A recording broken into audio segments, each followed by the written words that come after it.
बजिंदर को उम्र कैद की सजा सुनाई है। 2018 के जीरकपुर रेप केस में पास्टर बजिंदर को उम्र कैद की सजा मोहाली जिला कोर्ट ने सुनाई है। कोर्ट के फैसले के बाद मोहाली में सुरक्षा व्यवस्था को कड़ा किया गया है। ये तस्वीर इस वक्त आपको दिखा रहे हैं। देखिए ये तस्वीर आप देखिए, जो मास्क पहने हुए चेहरे को ढके हुए शख्स यहां पर पुलिस सुरक्षा में गुजरता हुआ नजर आ रहा है मोहाली की जिला कोर्ट में। दरअसल में यही वो पास्टर बजिंदर सिंह है जिस पर गंभीर आरोप लगा। जी, पटियाला कोर्ट में जो है वहीं से लाया गया था और पटियाला कोर्ट ही ले जाया जाएगा और वहीं पर ये जो है अपनी सज़ा पूरी करेगा। जब तक आगे अपील नहीं होती तब तक तो कम से कम अपील के बाद जब तक कोई आगे की कार्रवाई नहीं होती, कोई राहत नहीं मिलती, तब तक उस जेल में रहना होगा, क्योंकि वो एक दोषी करार दिया गया है और बलात्कार जैसे संगीन आरोप में जो है, संगीन दोष में जो है वो दोषी करार दिया गया है और अब उसे उम्र कैद की सजा भी सुना दी गई है और उसे उसी जेल में रहना पड़ेगा। लेकिन इतना ही नहीं है अनुराग, अभी और भी कई मामले हैं जिसमें परेशानी है पास्टर बजिंदर की वो बढ़ सकती है, जिनमें वो पीड़िता का मामला है जिसको न्यूज़ नेशन ने प्रमुखता से उठाया, दिखाया कि किस तरीके से पीड़िता ने अपनी आप बीती पूरी जो है न्यूज़ नेशन के माध्यम से सब जगह सब स्तर पर उन्होंने रखी, दर्शकों को बताई और उसमें एफआईआर हो चुकी है। उसके अलावा एक मामला जिसमें पिटाई करते हुए साफ तौर पर पास्टर बजिंदर नजर आ रहा है, वो मामला भी जो है सीसीटीवी में कैद हो गया। उस मामले के अलावा एक एप्लीकेशन आज ही कुछ देर पहले लगी है जिसमें जो दो डेरे बताए जा रहे हैं इसी पास्टर बजिंदर के, उन पर भी जो है जांच की मांग की जा रही है ताकि पड़ताल से पता लग सके कि कितने पैसों का लालच देकर धर्मांतरण कराने की बात करता था और क्या और भी कुछ पीड़िताएं हैं जो कि उन डेरों में बंद हैं। जी मोहित, जो बाकी मामले लगातार पास्टर बजिंदर पर लगते रहे, गंभीर आरोप लगते रहे, क्या आज जब फैसला सुनाया जा रहा था, इससे पहले जब पूरी जुडिशियल प्रोसीडिंग चल रही थी, उन मामलों को भी अदालत ने कंसीडर किया है क्या? क्रिमिनल हिस्ट्री, इस तरीके की बैकग्राउंड पास्टर बजिंदर की रही है, क्या उसको कंसीडर किया गया है?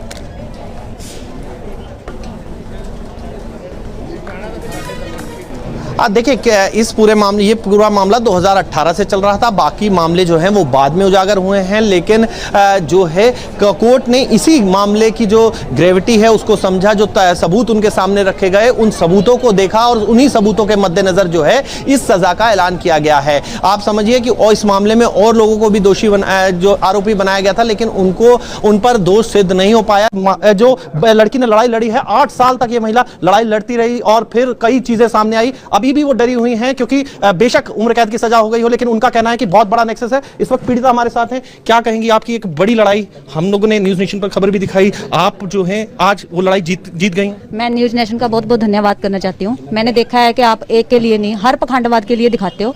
मैं बहुत बहुत धन्यवाद करना चाहती हूँ और आज मैं बहुत ज्यादा खुश हूँ। मैंने 7 साल के अरसे चलते हुए बहुत सारी चीजें झेल ली हैं। डर वाली स्थिति है ही है, वो बंदा जेल गया, वहाँ क्या चाहिए? अभी जो सजा तो सुना दी गया, इन पे जो इनके शूटर बुला रखे उन पे नजर डाली जाए, उनको गिरफ्तार किया जाए, जो इनके बंदे बुला रखे उनको अरेस्ट किया जाए। सबको हमारे को खतरा है, ये नहीं सबको जैसे रॉकी भाई, इनको मेरे को भी हम साथ में लगे हैं। ये चीज हमारे साथ खुद पीड़िता जुड़ चुकी हैं, जीरकपुर की ये पीड़िता है।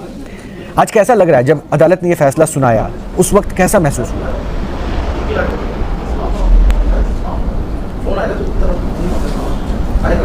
मैं न्यूज़ नेशन का बहुत बहुत धन्यवाद करना चाहती हूँ, जो समय समय पर पखंडवाद को दुनिया के सामने लेके आते हैं। ये तो हम अपनी मुहिम में लगे हुए हैं, हम चाहते हैं कि मैं आज की बात करती हूँ, आज जब उसको सजा सुनाई गई तो मैं बहुत खुश थी। जी,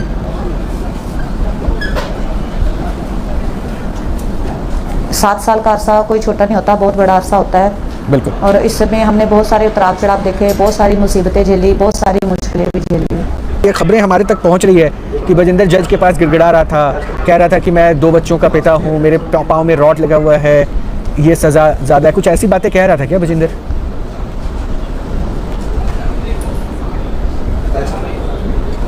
बिल्कुल सर, आज देखो उसको अपने बच्चे याद आ रहे हैं। जब वो ऐसे दरिंदे और घिनौने काम करता है तब उसको फैमिली याद नहीं आती, तब उसको बच्चे याद नहीं आते। अच्छा, मुझे एक बात बताइए, उस चंगाई सभा में जो लाखों की भीड़ पहुंचती थी पैसे दे के भी बजिंदर से मिलने के लिए, टच एंड हील होने के लिए, अब उनका क्या होगा? और बजिंदर का ये चेहरा देखने के बाद क्या कम से कम उनकी आंखें खुलेंगी? वो सर चंगाई सभा नहीं थी, वो एक सिर्फ पखंडवाद था और हमने सीबीआई से मांग करी है कि उसकी जांच की जाए और सरकार इसको अपने अंडर ले। अच्छा, इस लड़ाई में सबसे कठिन वक्त कौन सा आपको लगा था, जिस वक्त ऐसा लगा कि शायद कैसे आगे बढ़े? इन 7 सालों की लड़ाई में मेरा सबसे मुश्किल समय वो था जब हमारे ऊपर क्रॉस FIRs हुई, क्रॉस कंप्लेंटें हुई, झूठी कंप्लेंटें हुई, झूठी FIRs हुई, को जेल जाना पड़ा। उसके बाद मैं अकेले पड़ गई, तो उन्होंने मुझे कॉम्प्रोमाइज़ करने के लिए बहुत ज़्यादा अप्रोच करा, बहुत ज़्यादा तंग परेशान किया। अच्छा, तो आपने उस समय क्या सोचा? मैंने हिम्मत नहीं हारी सर। अच्छा, ये बात तो आपको पता ही होगी ना कि अभी 2 केसेस और अभी हुए हैं। एक नाबालिग के उत्पीड़न का आरोप है, कपूरथला की लड़की है, और एक रंजीत कौर है जिसे थप्पड़ मारते हुए वीडियो आया है। अब आपको लगता है कि बजिंदर का ये चेहरा जब सबके सामने आ गया है तो कई और ऐसी महिलाएं होंगी जो अब खुलकर आ पाएंगी, हिम्मत कर पाएंगी? बिल्कुल बिल्कुल सर, जरूर आएंगी, क्योंकि अब उनको भी पता लग गया कि मतलब कि उनको डराने धमकाने वाला अब सलाखों के पीछे है, एक दरिंदा एक सलाखों के पीछे है। लेकिन अभी के कुछ इनके जो पैरोकार हैं उनसे भी हमें थ्रेट्स हैं, उनसे भी हमें धमकियाँ आई हैं। अभी ये अकेला अंदर गया है, जो इसके पैरोकार हैं, जो इसके बहुत ज़्यादा नज़दीक हैं, जो शूटरों को हायर कर रहे हैं हम पे हमले करने के लिए। लेकिन जिस चेहरे के दम पे ये पूरा नेटवर्क काम कर रहा था, वो चेहरा तो घिनौना चेहरा साबित हुआ ना। तो ये तो दुनिया आप देख रही है, वो पहले भी जेल जा चुका है, लेकिन इस बार बिल्कुल, बिल्कुल। रेप के केस में वो जेल जा रहा है, उम्र कैद की सजा हुई है उसे। सर उम्र कैद की नहीं, किल डेथ हुई है, किल डेथ। अच्छा, इस फैसले के बाद आपको कैसा लगा? ऐसा लगा कि ये लड़ाई में जितनी मुश्किलें थी शायद वो सब खत्म हो गई, बस एक लाइन सुनने के बाद, हाँ ये दोषी है, इसे ये सजा दी गई? बिल्कुल सर, जब ये मैंने सुना, जो मैंने ऑर्डर सुना, जो मतलब कि 7 साल मैंने झेला, वो सब फ्लैश बिल्कुल क्लीन हो गया कि आज मुझे इंसाफ मिला है। अब तो जीत आपको मिली और ये कम से कम सच की जीत है, इस बात की खुशी भी है। लेकिन एक बार मैं फिर से आपसे जानना चाहूँगा, उस चंगाई सभा में होता क्या था? बजिंदर की चंगाई सभा में होता क्या था? उसमें सर कुछ नहीं होता था, उसमें सिर्फ प्री प्लानिंग होती थी। आफ्टर और बिफोर की जो प्री प्लानिंग है वही होती थी। पूरा हफ्ता प्रैक्टिस होती थी और संडे के दिन जो मतलब कि लोगों को दिखाया जाता था सोशल मीडिया पे। अब आप सोशल मीडिया के पखंडवाद दिखाते हो, हम देखते हैं कि कौन क्या कर रहा है, इसका भी सेम फंडा यही रहता था। ये पूरी प्रैक्टिस करवाता था। देखो, अगर इसने बीमारियां ठीक करनी होती तो ये खुद को ठीक नहीं कर पाता। खुद इसके टांग में रोड पड़ी हुई है, इसकी फैमिली में 100 प्रॉब्लम्स है, खुद अपने को आपको ठीक कर पाता ये। तो ये बात लोगों को क्यों नहीं समझ में आती? हम उसको चंगाई सभा नहीं, हम उसको एक पखंडवाद डेरा बोल सकते हैं। नहीं, अब तो आप जो कहेंगे उसको लोगों को मानना होगा, क्योंकि इसका नाम तो यही रखा गया था ना, और इसकी मिनिस्ट्री में हीलक होते थे, लोगों को ठीक किया जाता था, यही क्लेम किया जाता था।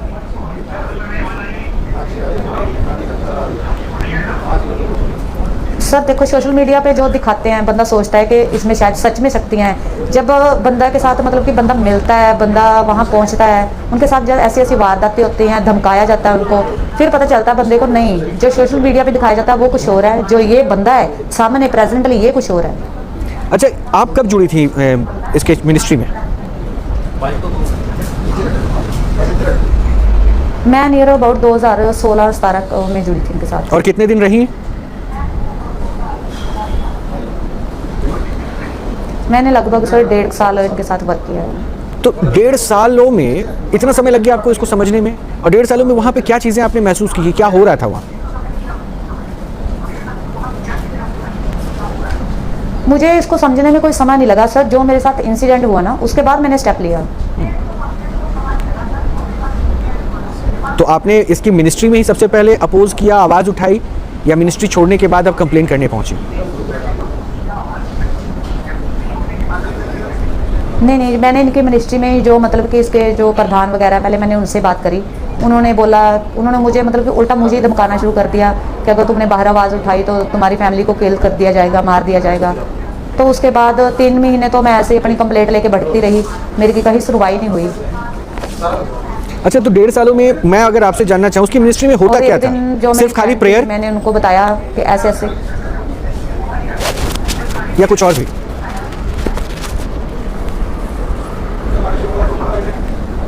नहीं सर, जो दिखता है ना, अब जो सोशल मीडिया पे वो दिखा रहा है वही सेम वही चीज़ें होती है वहाँ पे, लेकिन वो चीज़ें जैसे ये मार कुटाई वाली वीडियो सामने आई है और भी कई चीज़ें सामने आई हैं, तो ये सब कुछ वहाँ तो नॉर्मल था। ये एक साइको टाइप का इंसान है, ये बंदे को मारते वक्त देखता नहीं है कि किसी को लग जाएगी।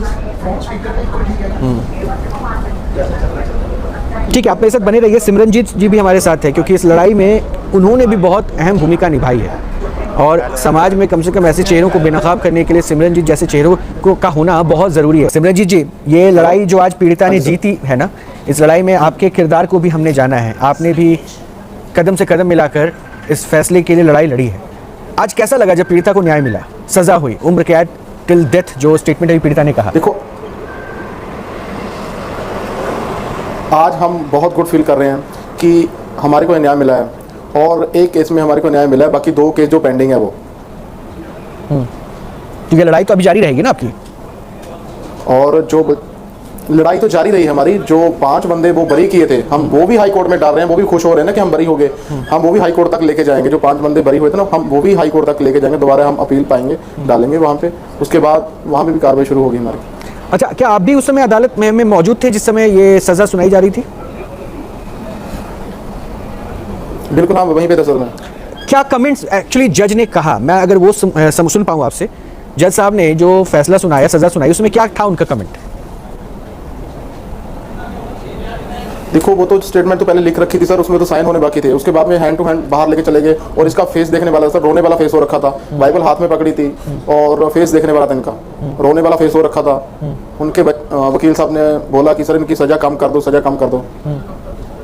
अच्छा, तो ये लड़ाई आपने इस मुकाम तक पहुंचा दी, तो ये लड़ाई सिर्फ बजिंदर के खिलाफ थी या उस मिनिस्ट्री में जो कुछ हो रहा है, जो बजिंदर की मिनिस्ट्री है, कहने को तो वो खुद को सन ऑफ गॉड, गॉड के समकक्ष लोग ये सब बताते हैं, तो ये लड़ाई आपकी वहाँ जो आडंबर चल रहा है उसके खिलाफ भी है या सिर्फ बजिंदर तक था, उसके कृत्य के खिलाफ था?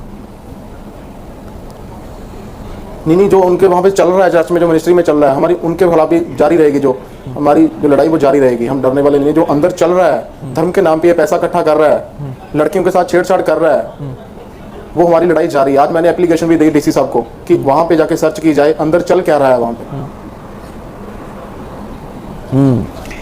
यानी अभी आपकी लड़ाई और आगे चलेगी, लेकिन इस लड़ाई में एक किरदार और था, सिमरनजीत के अलावा एक किरदार और था, वो है पीड़िता के पति। मैं पीड़िता के पति का नाम नहीं लूँगा, लेकिन मैं सिर्फ इतना समझना चाहूँगा, जिस वक्त ये हादसा हुआ पीड़िता के साथ, अभी मौजूदा समय में आपकी पत्नी है, उस वक्त आप इनकी ज़िंदगी में पति के तौर पर नहीं थे, लेकिन फिर भी आपने सहयोग दिया और बाद में आपने शादी कर ली। इस अवस्था या फिर इस स्टेज में जब वो थी, उस वक्त आप हौसला दे रहे थे, उनकी मदद कर रहे थे, और आज जब न्याय मिला, आज कैसा लग रहा है आपको? हमें ऐसा लग रहा है सर भी जैसे अंधा देखने लग जाता है ना, वो खुशी हुई है हमें आज कि पहले हम 7 साल बिल्कुल अंधेरे में थे। अंधेरे में कभी एसएचओ के पास, कभी एसएसपी के पास देखते हैं, करते हैं, कर रहे हैं, सुन रहे हैं, थ्रेट आ रही है, एफआईआर हो रही है, बेल करा रहे हैं, कभी कहीं भाग रहे, कभी कहीं भाग रहे, थक सी गए थे। पर जब हम जुडिशरी में गए, हम कोर्ट के पास, जज के पास पेश होने लगे, तब थोड़ी आशा की किरण जागी। जैसे अंधे को दिखने लग जाता है, वैसे ही आज हमारे साथ हुआ कि हमें इंसाफ मिला, वैसी ही खुशी आज हमें मिली है। अच्छा, एक पति के तौर पर, एक सहयोगी के तौर पर, हमारी तो सोच थी 10 साल तक आप साथ में थे, लेकिन एक पति के तौर पर कभी ऐसा फील होता था कि शायद वो आपकी पत्नी बहुत संघर्ष कर रही है, कई बार टूटी हुई महसूस करती होगी, क्योंकि कई तरह की चुनौतियां थी ना, एफआईआर आप पे क्रॉस हो रहे थे, धमकियां मिल रही थी, लोगों का सहयोग नहीं मिल रहा था, लोग आप लोगों के ऊपर इल्जाम लगाते थे। ये जो शादी हुई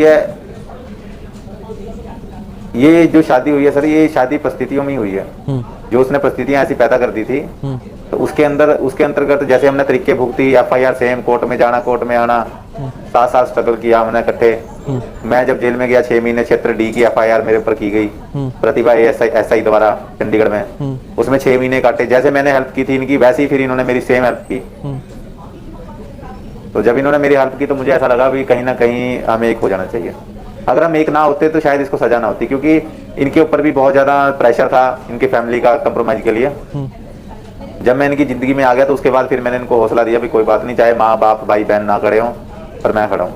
मेरा बस एक कमेंट मैं ये समझना चाह रहा हूँ, मैं चाहता हूँ कि आज आप सुपरस्टार हैं उन लाखों महिलाओं के लिए जो अपनी आवाज को दबाकर बैठी थी इनके खिलाफ। आपकी बदौलत आपने समय समय पर जो दिखाया है ना सर, उसकी वजह से ही हुआ है ये सब। नहीं, देखिए, हम तो सच को दिखाना चाह रहे थे, ये आपके हौसले की बात है, तारीफ करनी होगी। कि आप डरी नहीं, घबराई नहीं, संयम के साथ इस लड़ाई में आप लड़ती चली गई। तो मैं चाहता हूं कि आज कम से कम एक मैसेज आप उन महिलाओं को दे जो गलत को गलत बोलने की हिम्मत नहीं जुटा पा रही है। मैं पंजाब की महिलाओं को और हमारे और भी कई मतलब कि स्टेट की महिलाओं को मैं यही कहना चाहूँगी कि कभी भी दब के नहीं रहना चाहिए। अगर आपके साथ गलत हुआ है, पावर पैसा हर जगह काम नहीं आता है। जब हमारे भगवान जी हमारा साथ देते तो वहाँ पैसा और पावर बिल्कुल काम नहीं आते हैं। हमें डट के सामना करना चाहिए ऐसे दरिंदों को, और ऐसे दरिंदों की जगह सलाखों के पीछे होती है। बहुत बहुत शुक्रिया आपका, और ये हौसला बना के रखिएगा। और कम से कम आज जो आपने मिसाल पेश की है ना उन लाखों महिलाओं के लिए जो कहीं ना कहीं होने वाले अत्याचार के में सहम